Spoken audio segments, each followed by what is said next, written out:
Merci camarades, mais alors ils l'ont dit, le Burkina Faso a besoin de cohésion sociale, de retrouver son unité nationale, de lutter contre toute forme de radicalisation et de voir comment, dans la mesure du possible, il faut rétablir en fait l'ordre qui a été déséquilibré. Et pour cela, il fallait une loi. Nous avons proposé une loi qui a été adoptée et cette loi réaffirme la laïcité de l'État. L'État se retrouve à équidistance avec toutes les religions. Il a été consacré et garanti la liberté de conscience, de croire, de ne pas croire. Nous prions différemment, ce n'est pas une raison de se détester. Et il a été aussi mis en place un mécanisme pour encadrer l'implantation des édifices religieux. Alors, il n'est pas interdit de construire un édifice religieux, mais vous ne pouvez pas construire un édifice religieux sur un espace qui n'est pas dédié à l'édifice religieux. Ceux qui ont construit des édifices religieux sur des espaces d'habitation ont un délai pour se conformer.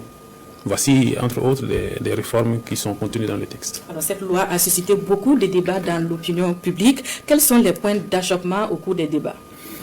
Alors, ça a entraîné beaucoup de commentaires, on l'a tous suivi. Et les gens ont dit non, le gouvernement ne veut pas compris.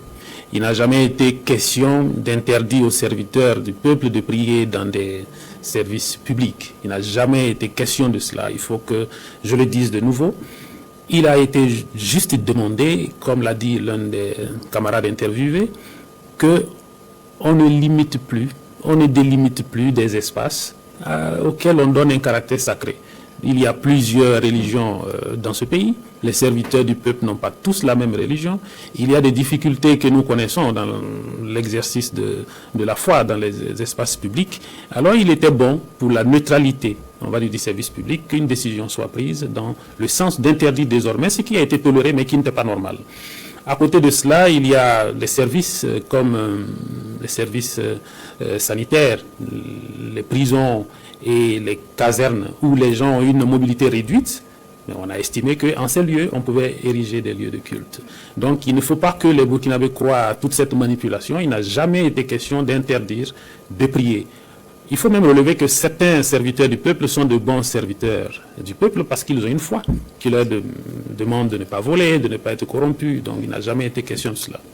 Alors, camarade ministre, est-ce que les débats ont permis d'aplanir les divergences qui subsistaient sur certains points de cette loi? La loi a été vraiment bien mûrie. Certains avaient besoin, ceux qui ne comprenaient pas avaient besoin qu'il leur soit expliqué un certain nombre d'aspects. Cela a été fait. Il y a eu des débats en commission avec les députés. Il y a eu des amendements qui ont été pris en compte. Mais il faut dire qu'il n'y a pas eu un changement dans le fond des textes qui ont été proposés par le gouvernement. Parce que ça avait été bien mûri. Le gouvernement sait où il va. Il connaît les difficultés que connaissent les populations. Camarade ministre, vous avez dit tantôt, cette loi a suscité beaucoup de commentaires, d'interprétations. Alors, certains même font état d'une religion qui serait visée par cette loi. Qu'est-ce que vous répondez? Pure manipulation, ça n'a jamais été le cas. Toutes les religions au Burkina Faso sont sur un pied d'égalité. Aucune religion en particulier n'a été visée ou n'est visée par ce texte. Sinon, ce n'est que affabulation. Après l'adoption de cette loi, camarade ministre, comment se fera la mise en application de cette loi après la promulgation par le chef de l'État? Alors, le débat a déjà eu lieu sur l'espace public. Je pense que la plupart des Burkinabés savent aujourd'hui, avec l'aide de la presse, quel est le contenu du texte de loi. Nous, à notre niveau, nous allons inviter les communautés religieuses et nous allons leur apporter un certain nombre d'explications pour les dispositions qui ne seront pas bien comprises. Il y aura de la sensibilisation. Nous prévoyons traduire dans nos langues nationales cette loi pour permettre à tous les Burkinabés de se l'approprier.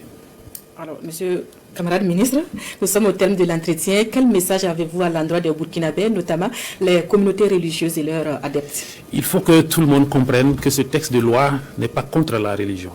Non. Les religions sont libres. Seulement l'État n'a pas de religion. L'État reconnaît les religions qui sont portées par les associations. Nullement il n'a été question d'interdire aux Burkinabés de croire. Cette loi est favorable aux croyants. Nous voulons juste réguler un certain nombre de choses pour ne pas laisser notre tissu social se détériorer davantage. Et il faut que les gens comprennent aussi que cette loi est un véritable acte de lutte contre le terrorisme. Merci, camarade ministre, pour toutes ces précisions. Et merci de rester avec nous pour la suite de l'édition.